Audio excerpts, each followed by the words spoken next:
सुबह नमाज के बाद जी मैं चली जाती हूँ थोड़ी देर के लिए बाहर। ये वाला टाइम मुझे बचपन से पसंद है। चिड़ियों की आवाजें और ठंडी ठंडी हवा, बहुत सुकून फील करती हूँ इस टाइम में। उसके बाद बच्चों के स्कूल की तैयारी शुरू हो जाती है, तो बार बार मुझे उनके कमरों में जाके उठाना पड़ता है उनको।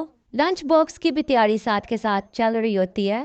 खैर, बच्चों को स्कूल भेजने के बाद मैं सो गई थी और उसके बाद मैंने किचन में बर्तन समेटे। कल मेरे घर गेस्ट आए हुए थे, तो बस फिर खाना शाना तो नहीं पकाना था, आज काफी सारा बचा हुआ था। जब खाने की टेंशन नहीं होती तो बंदा कितना रिलैक्स फील करता है। तो बस जी बच्चों के स्कूल के आने का टाइम हो गया था, तो मैंने बच्चों को पहले मिल्क शेक बना दिया और उसके बाद मैं भी चली गई थी नमाज पढ़ने। इसका मैंने लॉन्ग व्लॉग भी डाला हुआ है, तो आपने जाके जरूर देखना है। बस खाना वगैरह खा के मैंने बच्चों को ट्यूशन भेजा। आज मेरा छोटा बेटा भी गया था ट्यूशन। घर के थोड़ी देर मैंने रेस्ट किया। उसके बाद जी रात के खाने में मैंने चिकन वाला सालन पड़ा हुआ था, उसमें मैंने आलू डाल के शोरबा बना लिया था।